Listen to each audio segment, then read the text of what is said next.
teaching children about periods isn't sexual. So the doctor said to me, you've got polycystic ovaries, but you don't have PCOS because you don't have the other diagnostic criteria.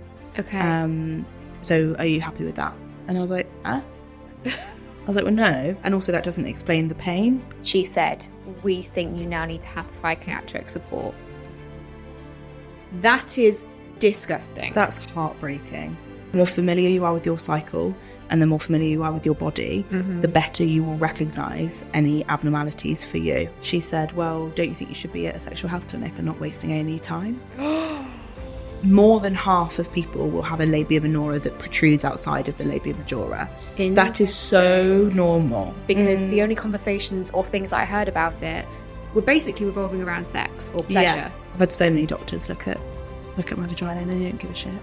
Kathryn, you're still in the girl chat with me. I'm still here. I'm refusing to leave. Welcome back. Well, to everyone else, welcome back. Okay, we've covered so much so far, but we're now going to move on to actually, to be honest, a part of the body that I still feel very, not that confident with. Learning more as the years have gone on. I mean, 16-year-old me literally had no idea about this, but more as I get older, but still don't feel like I've fully got a very, very educated grasp on it. And that's the vagina. Yeah. Which is a very, very important part of the female body. She's elusive. Yeah. But she's like this mysterious kind of women don't maybe know a huge amount. Men definitely don't know a huge amount necessarily. Yeah. So we need to talk about it. I was just saying that it's really annoying that I didn't bring a diagram with me. I brought all these props and I didn't bring a diagram of the vulva. That's the first very important distinction is between the vulva and the vagina. Okay. So the vagina only refers to the internal tube. So when we're actually inside and it's the canal between the external vulva and the cervix, which is the entrance to the uterus. Yes. So that's all we're referring to when we talk about the vagina. Yes. The vulva, however, is referring to all of the components on the outside. So, interesting. Because I've just done it, haven't I? And when we talk about it, when women talk about their anatomy, we talk about the vagina and are talking about that external part. Or even worse, they say foof. Or fanny or flower. Or, some ridiculous nut name that we come up with. Let's start using the real words, shall we? Yes, definitely. Okay, so when we're talking external, we are talking about the vulva. Let's get that correct. Yes. First and foremost. Let's underline that in our notes. Yes. Big differences. Yeah. Okay. Yeah. With the vulva specifically, so it's made up of multiple different components. Okay. So you have the labia, which are most commonly referred to as the lips, and you have two sets. So the inner labia is the labia minora, and then the outer labia is the labia majora. Right. So generally speaking, people's labia majora will be bigger and people's labia minora will be smaller. However, we know for a fact that that's not the case. That's kind of what we used to think. It's not really the case. So I think more than half of people will have a labia minora that protrudes outside of the labia majora. That is so normal. That's another thing that I really want to preface is that it is so normal to have vulvas of all different shapes, sizes, colours, textures. Yes. It's all completely fine. You're not weird, you're not abnormal, you're not, it's not gross. They, like any other part of the body, they can be any way that somebody grows ultimately. Yes. So you've got the labia majora on the outside, then you've got the labia minora on the inside. Okay. Then when we see the actual hole on the inside, generally that's known as the vestibule, so kind of the entrance way is the bit of the actual opening to the vagina. Yes. So the biggest hole that you will see there is your vagina. Yes. There's a tiny hole above it that's called the urethra, which is the pee hole, where the urine comes out. Often really, really difficult to see actually with the naked eye. It's really helpful if you're even as an adult. I mean, I'm pushing 30. It's really helpful to get a mirror and have a look and just see what's going on down there. Because the other thing is, the more familiar you are with and I say this about cycles as well, the more familiar you are with your cycle and the more familiar you are with your body, the better you will recognise any abnormalities for you and anything that crops up that you're like, oh, that looks a bit abnormal, not sure about that. And then you can go and see a doctor. Yeah. So you've got the vagina is the biggest hole that you'll see at the front between your labia. Then you've got the urethra, which is above it, really, really tiny. Then you have the clitoris above that and your clitoral hood. So generally speaking, your clitoris will probably be somewhere around where your labia minora meet at the top. So at the almost like a triangle point that you're talking about. Yeah, exactly. Okay. So sort of at the apex of the labia minora coming up at the top. Yeah.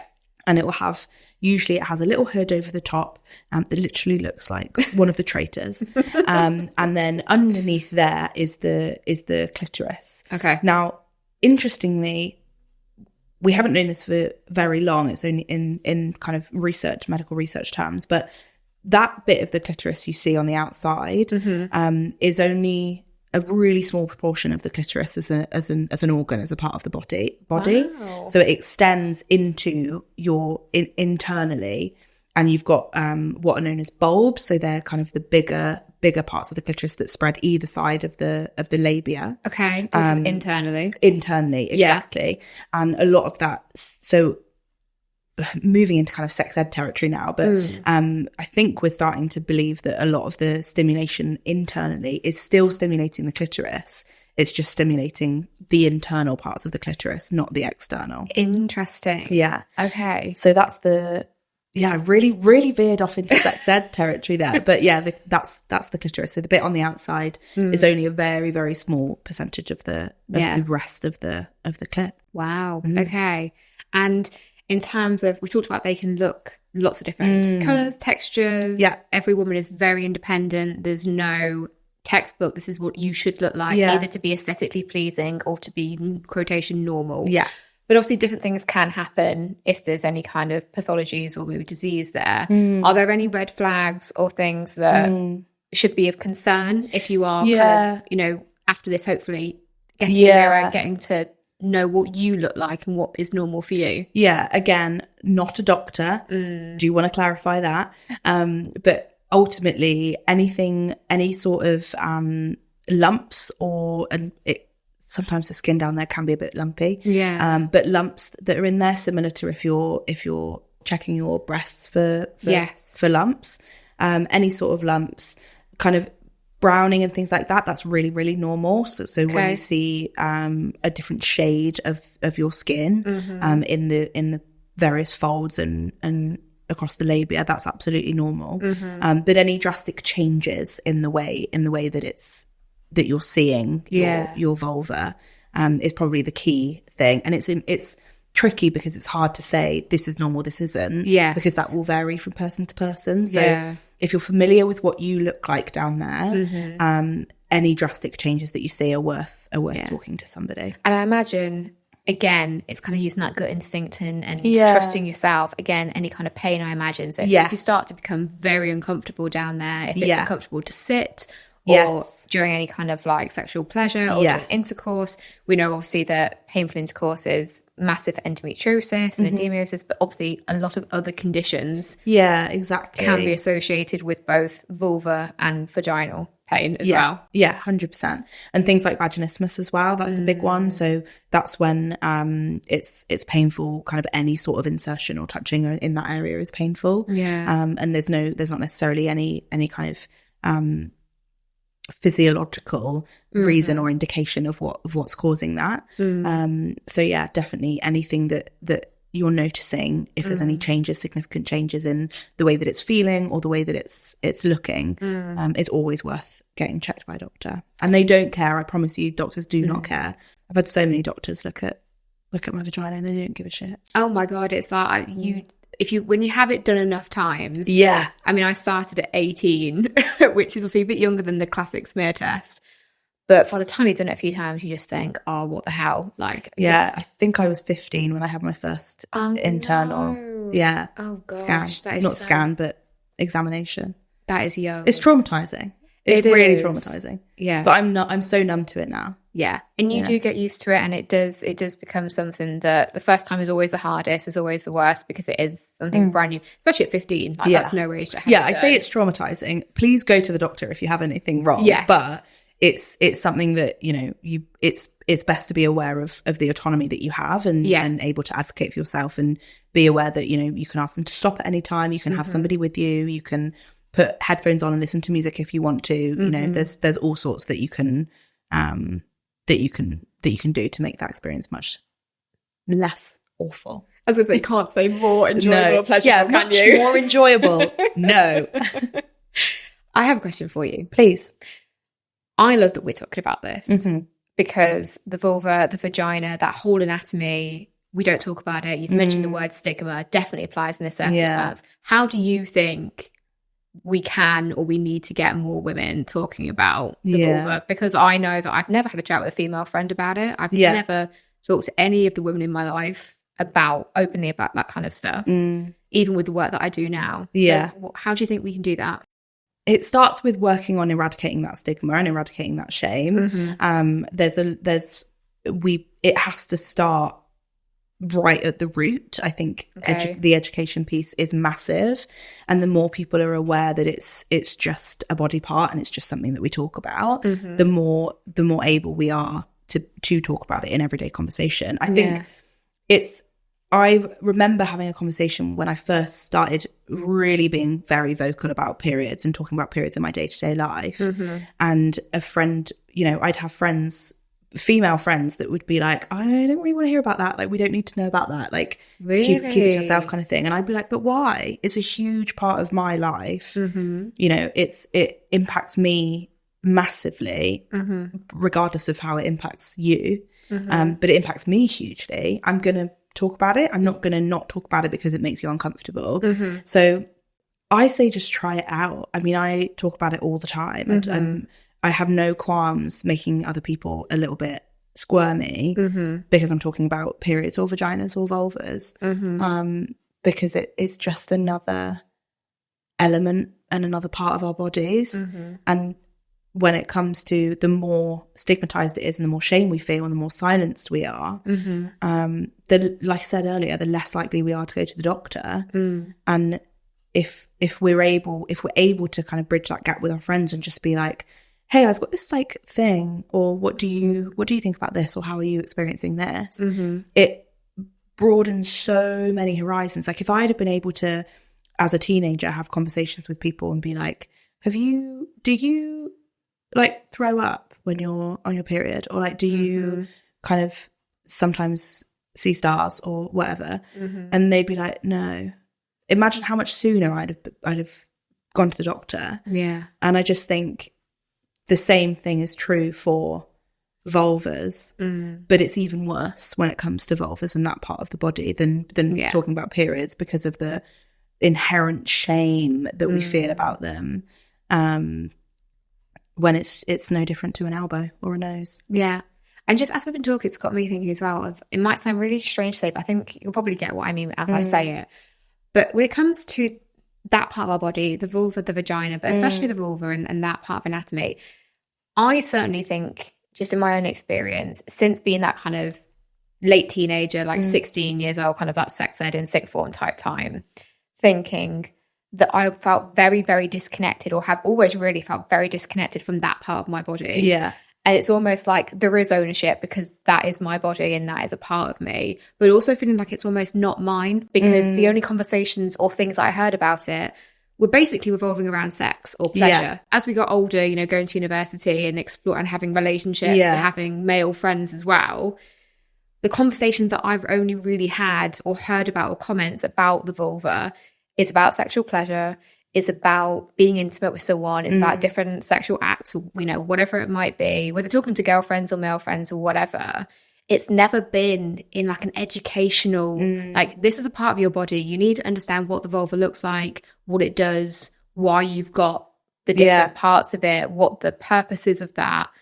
Does that make any sense at all? Almost like I've got ownership but not got ownership of it. No, I think it makes total sense. And it's because we're taught to areas of our one is that pleasure and sexuality, particularly with women and female presenting people, we're taught to compartmentalize pleasure, right? Or not want it ultimately. Like we're taught not to want pleasure. It's like, you know, sex is something that happens to us, not something that we participate in. That then means that those parts of our body are just inherently become things that we don't necessarily think we should associate with at all. Layered on top of that, you've got the shame of if it's seen as, if people have an interest in their vulva and their vagina, it's seen as slutty, or it's seen as a bit weird, or it's seen as kind of just not unladylike, or whatever it is, which is bizarre, because there's nothing, it's just a part of the body, and women and, you know, people with vulvas have just as much right to experience pleasure and sexuality as anyone else. We're taught to compartmentalize it and to kind of shut it away in a box and think I don't want anything to do with that. And that just breeds, like I said, this silence and this shame. And so we never think to open it back up again and just think about everything feels inherently sexual when it comes to genitals and the vagina and the vulva specifically, when that's absolutely not the case. Like it's a real struggle trying to convince educators and schools and teachers that teaching children about periods isn't sexual and isn't a sexual thing. Yeah. And also, even if it was, there are obviously levels of when it comes to RSE and sex education, there are levels of what is suitable for children at different ages. But the more educated we are about our body, full stop, including sex ed and period ed, the safer we are and the healthier we are. That's proven. The more likely we are to seek help if we experience some sort of trauma or abuse or have a period disorder, and the more able we are to advocate for ourselves and access that support should we need it. So it's baffling to me. I mean, it's not baffling because I know exactly why it exists. Yeah. Thanks to the patriarchy again. But it's infuriating actually why or seeing so many people, specifically women, struggle, and knowing that so much of it can be solved by just talking about it, not having any shame. Because I think when it comes to education as well, the kind of education portion of things is that that teachers are embarrassed. Teachers don't know how to deal with it. So I've a friend of mine who qualified as a teacher, when I asked him, I said, how much of your PGCE, your teacher training, was related around RSE, relationship and sex education, or periods? And he said nothing, not one thing. He was like, nothing. And I went, not one module. He went, not even a chapter in a module, was not even a chapter in a textbook is to do with relationship and sex education. Oh my God. And then by association, periods, nothing. So, and he said, he was like, often the first time teachers are interacting with RSE content is when they're handed a lesson plan to teach. It would be like sending a geography teacher to go and teach Spanish, like just sending them in, going, here's your lesson plan. And they're like, I don't know. That's crazy. Yeah, it's wild. I mean, no wonder we've got massive problems in menstrual health and sex education and relationship education, because that just is never going to work. Yeah. And that's what I mean, we know that schools and education there's so many things and problems. They're so underfunded. Massive funding problems, staffing problems, so many problems. And I know it's easy to be like, oh, just wave a magic wand and just do this. But I mean, it should come from the government because it is so, so important. 100%. But I just think it's so important to get this right and to do it at a high, consistent quality for different age groups.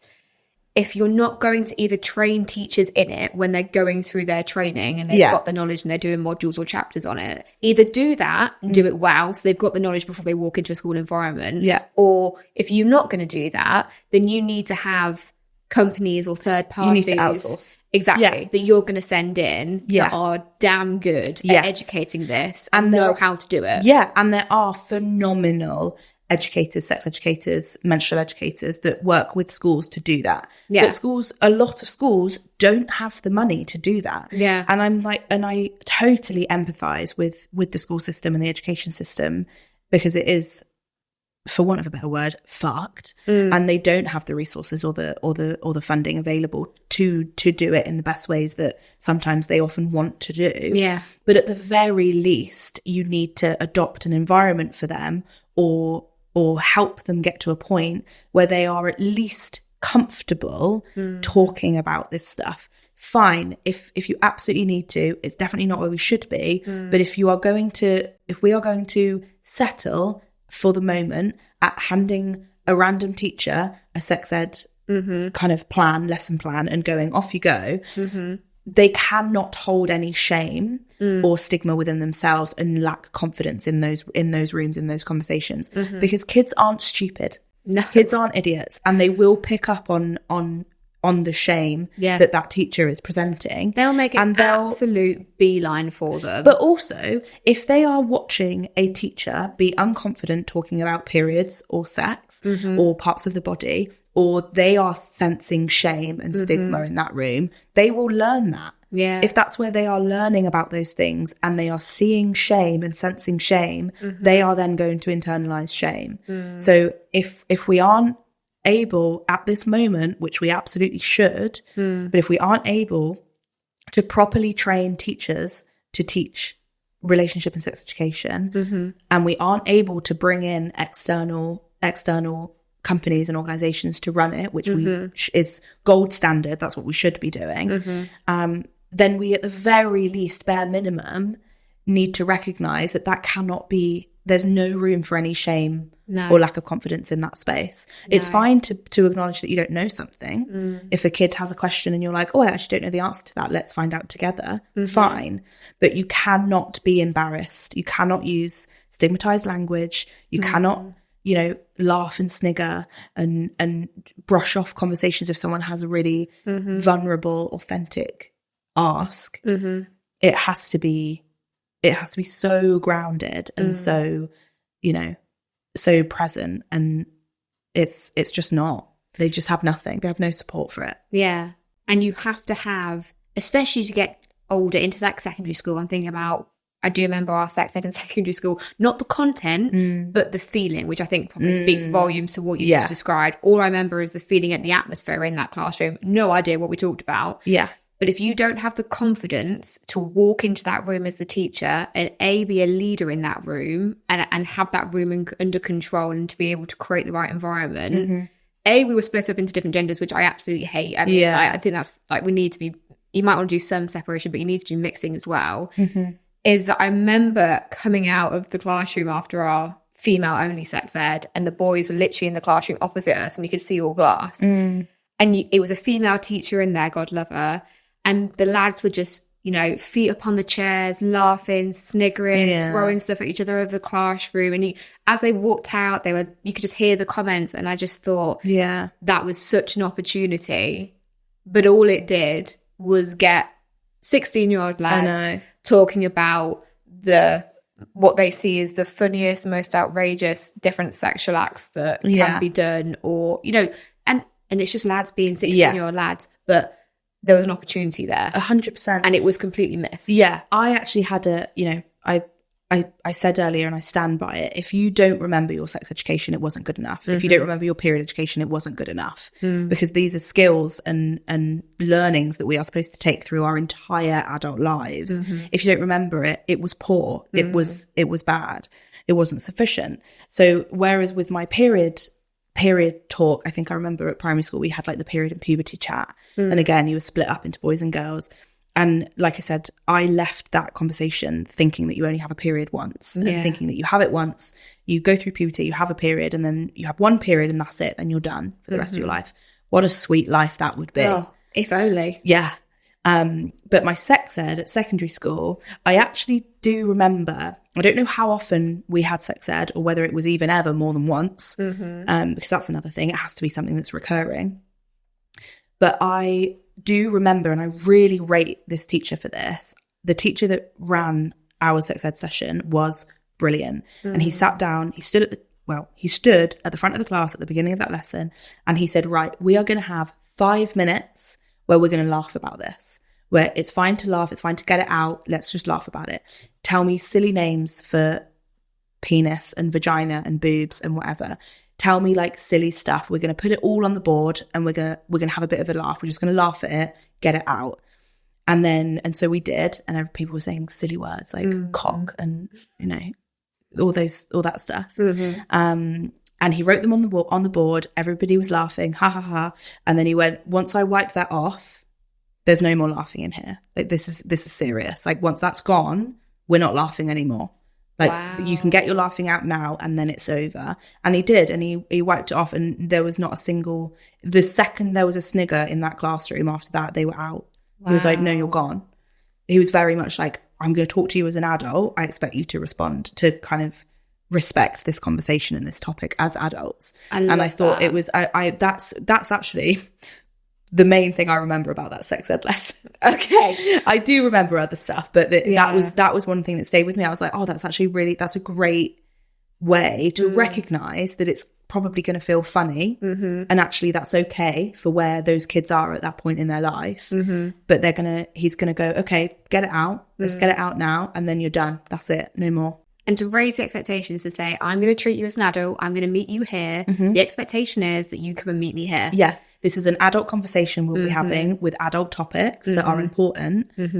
This is my expectation from you. And it did work really well, to be fair. Amazing. But I do only remember one of my sex ed classes. Okay. The content needs some work. Yeah. The atmosphere and the attitude was fantastic. Yeah. Content needs a little bit of work. Absolutely it does. Okay. The main thing is the holisticness of the education that people are getting. I mean, when it comes to period ed, the RSE guidelines that were published back in 2021, 2022 maybe, I think 2021, were, of the entire document, it was like a 50-page document of RSE guidelines from the government. 80 words in that were to do with periods, and none of it was mandatory. Oh, it was like one little 80-word paragraph was to do with menstruation and the menstrual cycle, and it was none of it was you have to have this. In 2022. Yeah, I think it was possibly a little bit earlier. I don't know that it's 2020 or 2021, I think. But it was diabolical. That's beyond disappointing. Yeah. I mean, I was joyous reading. I was going through the very lengthy women's health strategy, which technically came from the Conservative government, and the Labour government are updating it. And I was reading through it, trying to kind of bedtime reading. Yeah, a bit lovely bedtime reading. But I was going through it, and obviously I had certain areas that I was specifically looking at, more like endometriosis and you know, wait lists and all the rest of it. But I looked across the education section, and they say the right things, but that is the perfect example that the evidence and the actions are not matching up. In this lovely little strategy, we're going to do this, we're going to increase sex education, mental education, we're going to get kids talking about it, we're going to do this, we're going to do that.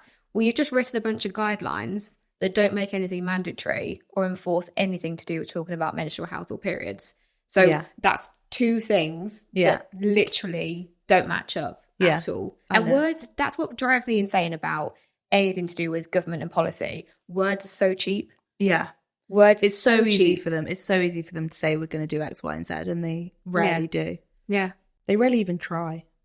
We're taking a quick break to say thank you to today's sponsor, BU Period. When it comes to women's health, I'm obsessed with all things holistic and natural. My go-to product is BU's pain relief patches. The combination of menthol and eucalyptus is pure bliss when an endo flare hits. Whether it's pelvic pain, back pain, leg pain, or anything else, they give me the instant and long-lasting relief I need. And you can even set up your own subscription so that you never run out of natural pain relief. If you want to get your hands on BU's patches, you can find the link in the show notes. And make sure you use the code INJAP10 to get your exclusive listener discount. Now let's get back to the girl chat. Okay, we're going to sidestep slightly. Yes. To, well, you. Because to me. Just you. Because this is your life. Everything we've talked about, you're so knowledgeable. You've helped so many people on social media, all the work that you do. If people don't know your channel, all the links will be in the description, so they need to go and have a look, because I love thank you what you do, and it's also very entertaining, which I That's really the goal. enjoy. That's ultimately the goal. It's like trying to engage with people rather than just spout information at them, because I think which I'm slightly afraid that this podcast has been, I've just been spouting information. But I think it's all well and good people having the information or being told the information. But if they're not actually engaging with it, like actively engaging with it, it's never going to stick. It's not actually going to stick. I remember being in a room of, I went to a Femme Health Summit, a global Femme Health Summit a few years ago. And I was in a workshop about menstrual health, the role of women's health and the role of the media in women's health, and how, misinformation and health literacy and how poor that is, and how people don't know enough about their bodies and what's happening. And the conversations, we were workshopping, okay, how do we improve the health literacy of the global population when it comes to menstrual health and women's health. And there were academics in that room, global leaders in their field, doctors, researchers, the lot. And they were going, yes, we need to get more journal articles out. We need to get our research on Twitter. We need to post our research on Twitter more. And I was in the corner like, what? And they were going, yes, we need to put our journal articles on Twitter. That's going to help improve health literacy for the mass population. It was like me and one of the other girls in the corner, and I was like, sorry, I don't think that's the problem. No. I don't think getting people to read your academic journal research paper is the issue, because the vast majority of the population aren't going to be able to understand shit in that paper. And in the nicest way, it can be a bit of a dry read. Oh, it can be a bit of a dry read. Like, even for us, yes, it's a dry read. Like I've signed up to my subscriptions for the weekly updates about different studies and all the rest of it. But I mean, oof. It's dry. And it's so inaccessible. And also those silos of research and academia and medicine and expertise ultimately are so closed, and that often research isn't actually even shared with each other, with different research groups and academic circles. So no, the issue is not sharing your journal articles on Twitter. No, the issue is, what does that mean for people? Because what I really also notice is that disparity between what experts know and what your average woman, your average person knows. Yeah. And how low that bar is. I mean, the perfect example is people asking me, how many holes do I have and which one's the vagina? That's the bar. That's the bar. Yeah.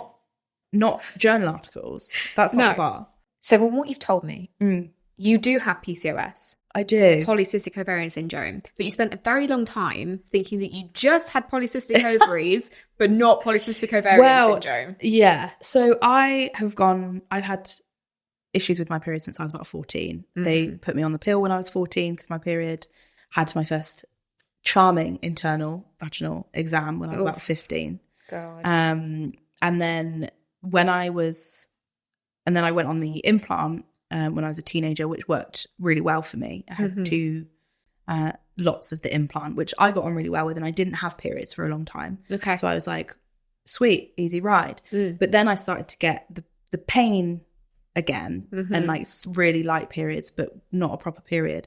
So I thought, I need to figure out what's going on here. So I came off, started tracking everything, went to the doctor, and they were like, okay, cool, we can do some scans, we can do some stuff. Okay. Can do some tests. Did all of that. Had my ultrasound. Yes. And they, the results of the ultrasound, they phoned me and they said, so you've got polycystic ovaries. Your ovaries are polycystic, essentially. Yes. But you don't have PCOS. And I was like, right. And they said, because you don't meet the other diagnostic criteria, because I believe, and you'll actually probably be able to correct me, with PCOS, there's 3 diagnostic criteria: having cysts on your ovaries, multiple. Yes. Having irregular periods. Yes, or absent periods, and the presence of androgens and things like other symptoms like male pattern hair growth and signs of high androgens. That's it. Thank you. You're welcome. I knew you'd be able to help me with that one. And they said, and I only had one of them. I only had the cysts on my ovaries. Okay. My periods are regular like clockwork. They are painful as hell, but they are regular like clockwork. Okay. I've never had signs of high androgens, and when they tested all my hormones, it was fine. So the doctor said to me, "You've got polycystic ovaries, but you don't have PCOS because you don't have the other diagnostic criteria. Okay. So are you happy with that?" And I was like, "Huh?" I was like, "Well, no." And also that doesn't explain the pain, because often the PCOS is actually much less associated with pain than the likes of endometriosis and adenomyosis. Anyway, they were like, "So are you fine with that?" And I went, "Fine with what?" He's like, "Well, you'll probably need to lose some weight. So are you happy doing that?" And I was like, "Yeah, I guess. Okay, fine." So that's then how I went on living my life. I then continued with the pain, and I was like, "Okay, but can I also go on a gynecology referral list?" Yes. And they went, "Yeah, sure, we'll put you on a list." Then I left uni, because that's while I was at uni.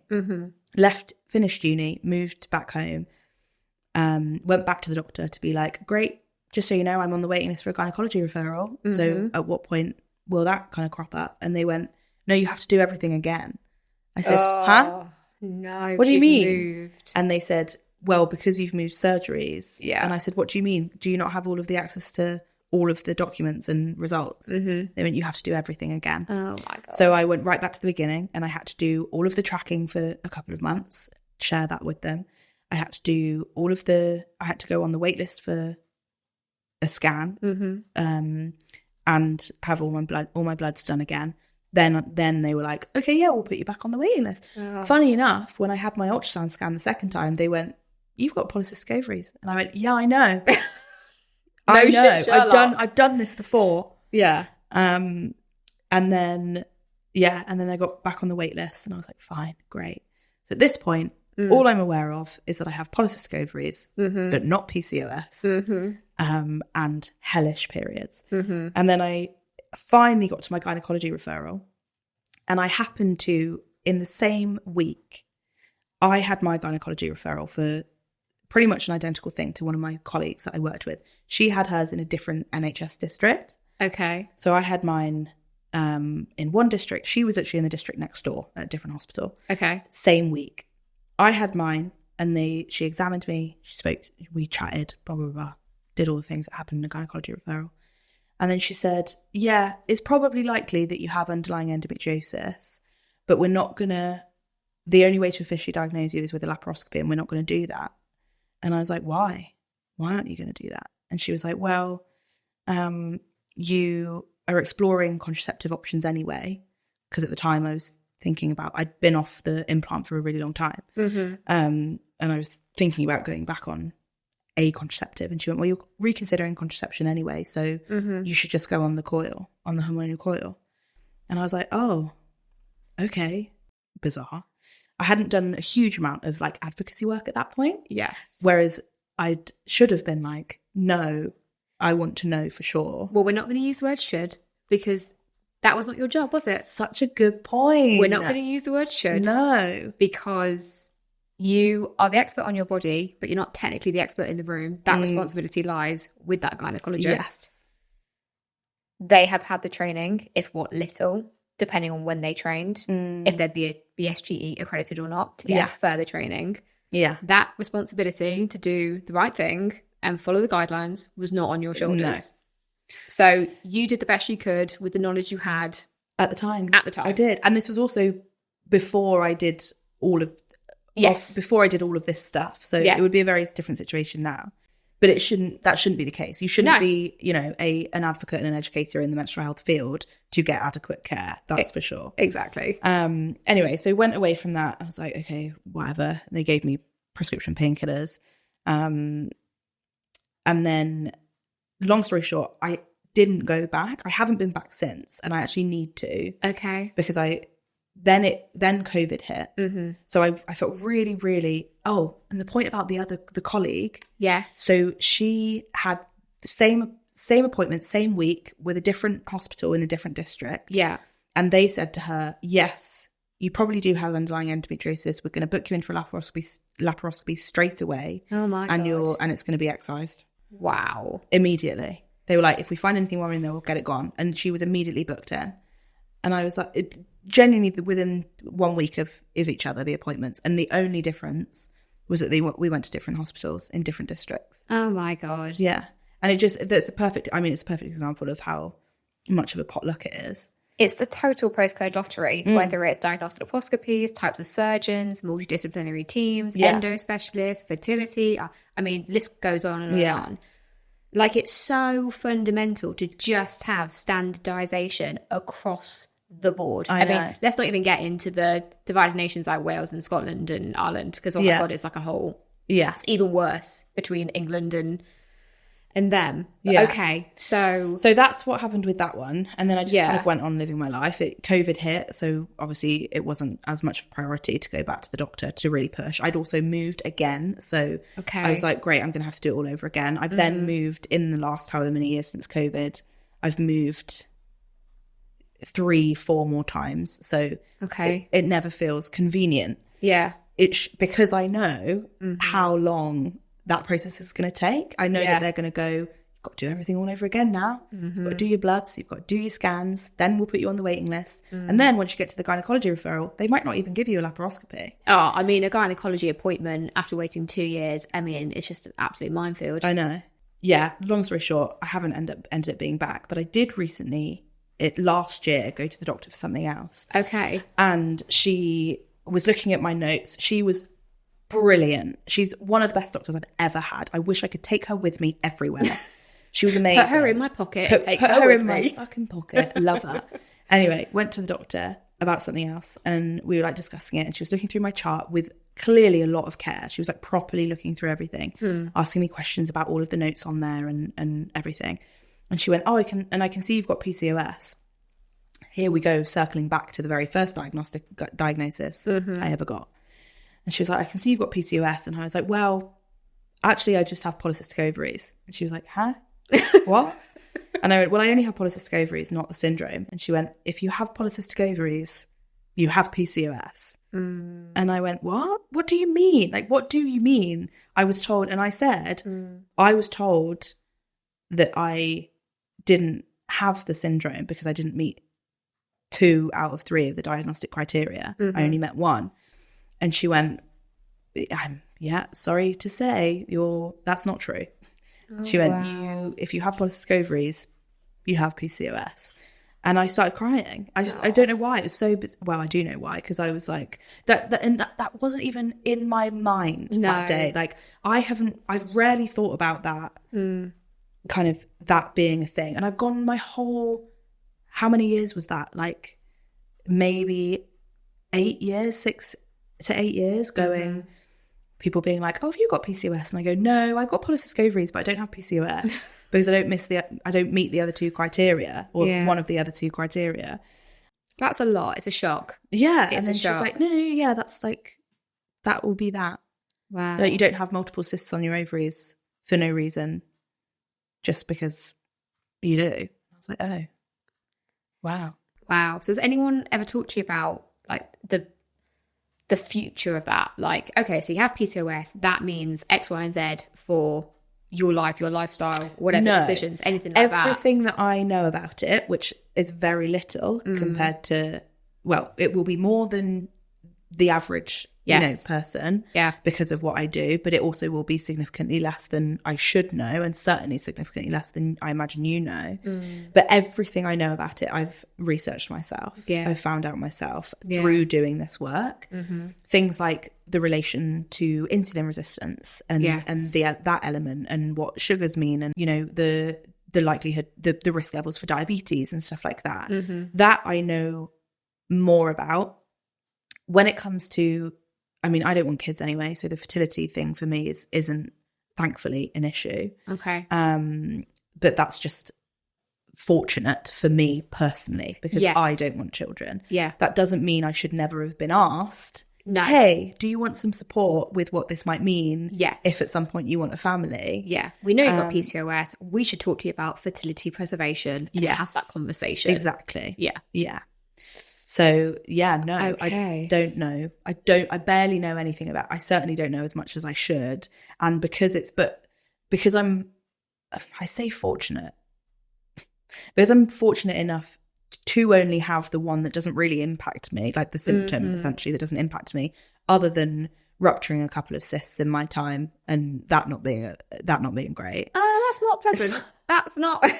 It's not a fun day out, is it? You're like, oh yeah, that. And I actually went to when I ruptured the first one.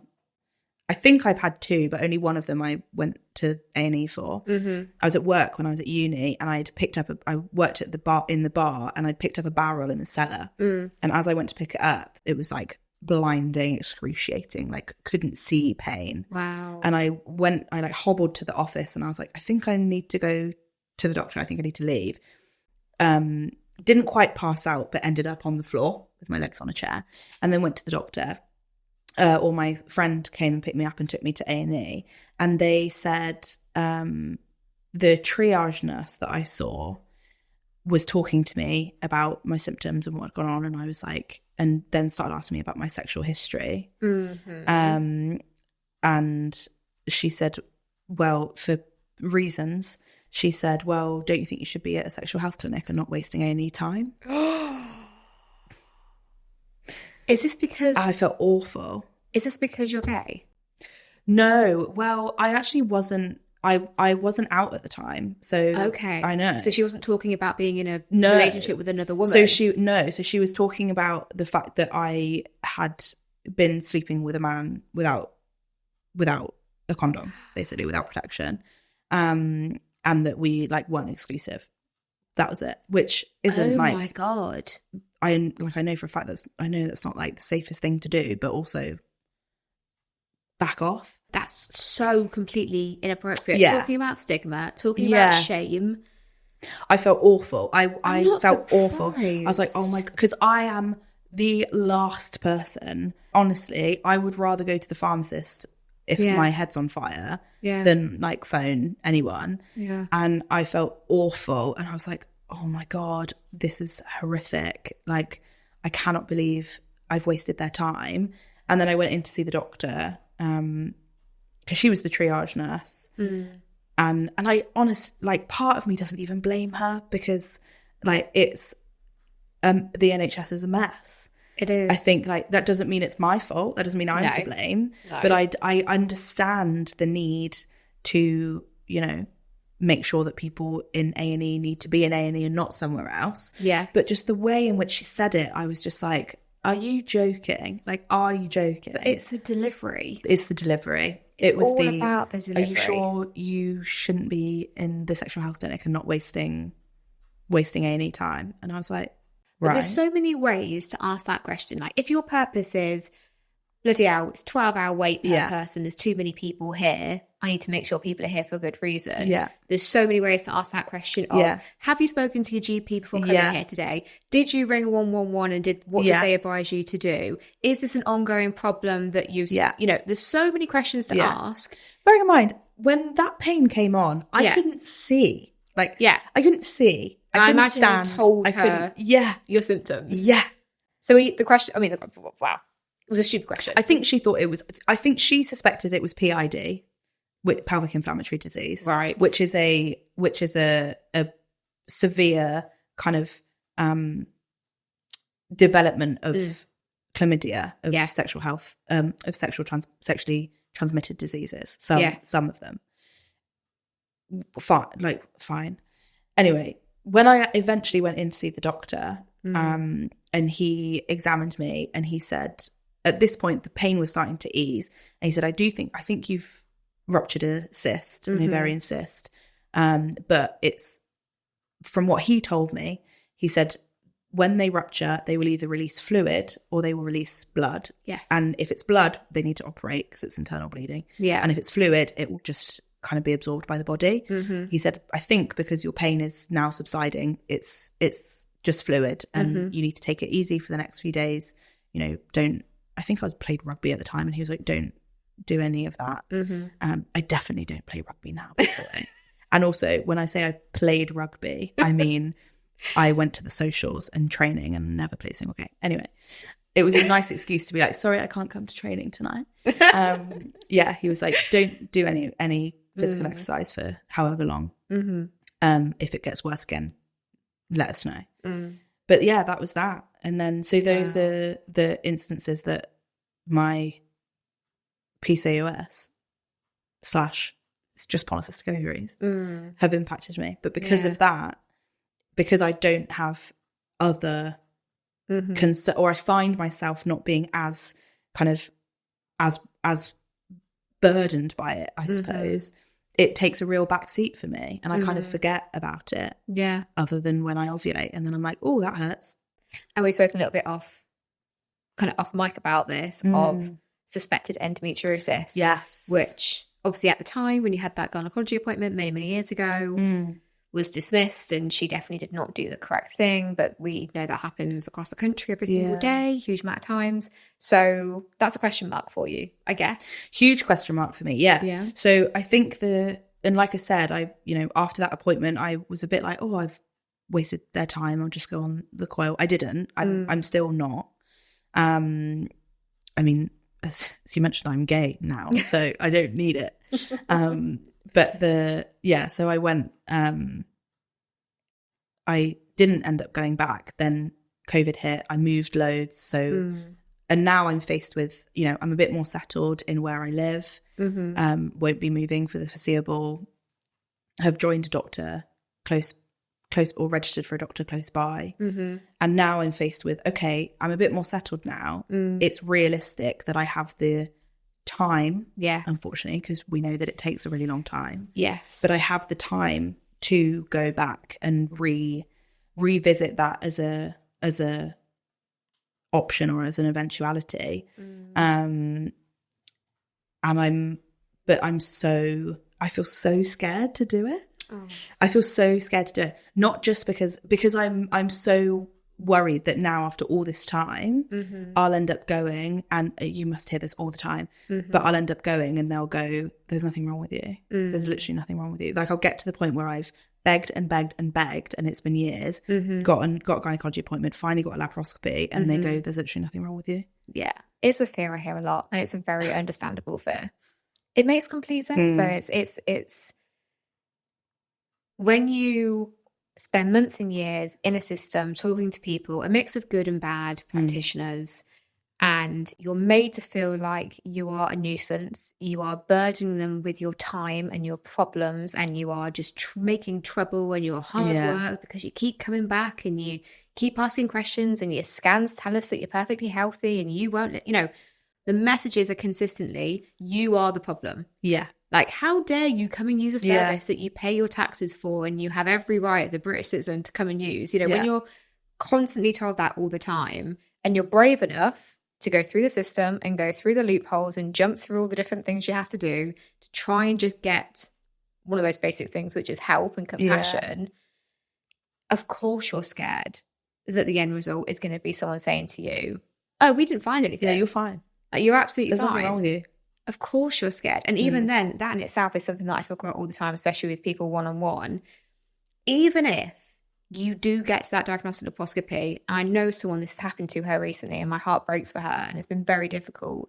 She had her diagnostic laparoscopy, and they've turned around to her, that specific gynecologist, and gone, we couldn't find any endometriosis. And a disgusting line, which I absolutely cannot stand, she said, we think you now need to have psychiatric support.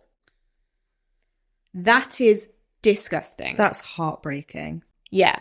But even when you get to that point, and she's not alone, and all the other people that I talk to, if you are suffering, if you are in pain, if your life is debilitated, if your quality of life is diminished, those symptoms are real. Yeah. If that person on that day in that surgery hasn't been able to see anything, that does not mean that we just click our fingers and all your issues, all your pain, all your symptoms just magically go away. Yeah. They're real for you. If you're suffering, if you've got something going on, that is real, that is happening. Yes, okay, maybe it isn't endometriosis, and then something else will be found. But also, maybe it is endometriosis. And they just haven't found it. Because they just haven't found it. Yeah. I could buy a boat with the amount of people. Like, if I had £1 for every time someone said to me, oh, I've had, they didn't find me my first diagnostic, but then I went to an endo specialist, or I went to a BSGE centre and they found it. Like, I wouldn't have to work. I'd be sorted. The amount of people that have said that to me. So you're not alone in that fear. at all. You're not alone. This has turned into therapy a little bit. We're an all-round service. All-round service. I do have to bring the conversation to an end, which breaks my heart a little bit because we could sit here. I know, day. Honestly, hours. I mean, we have already been here hours. We have been here hours, which is not a problem. It's going to be an interesting answer for me, actually. It's a podcast tradition, this question, because your choice. You can either answer it in the traditional way, just talking about yourself, or you can make it more generalized, maybe to what we've spoken about today, all the different educational pieces. Yeah. But I normally say to my guests that I want to imagine that I'm not sat here. I'm not in this seat, but the person that is in this seat is a much, much younger version of Kathryn. Yeah. Whether she's a child, teenager, young adolescent, only a few years ago, doesn't matter. And I'd love to know if you could speak to her, what you would say, whether that's something more personal about your story or whether that's something that we've talked about today. Well, I'd tell the version of me that was going into that gynecology referral not to settle for, we're not going to give you a laparoscopy. Yes. I think I'd say don't, because there was a period for me where I wasn't doing this work. It was kind of a couple of years, and I'd done it for a few years and I was loving it and I really enjoyed it and I just did some amazing things. And there was a couple of years that I didn't do it. And when I came back to it, I feel like a whole new version of myself, and I've like refound a lot of areas that I'm so passionate about and care so deeply about.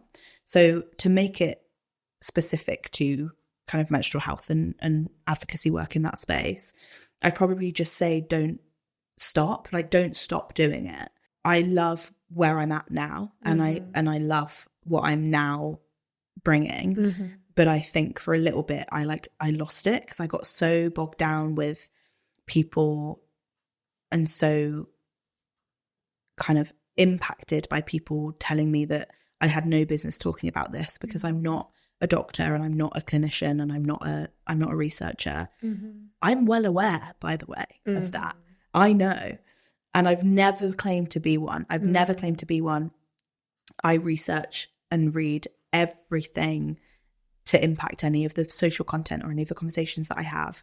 Yes, sometimes I might get it wrong because sometimes the experts get it wrong.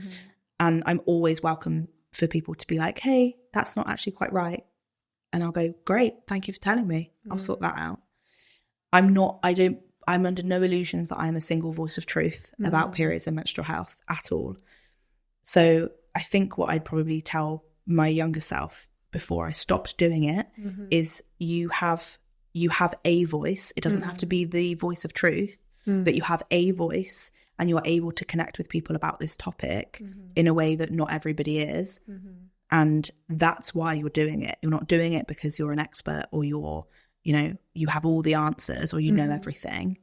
Just that's why you're doing it. It's to engage as a real person that cares about these things with other real people who might care, might not care yet, might not really understand what's going on. So yeah, I think it would be reminding myself that I don't have to be an expert to be a valuable contribution to the conversation.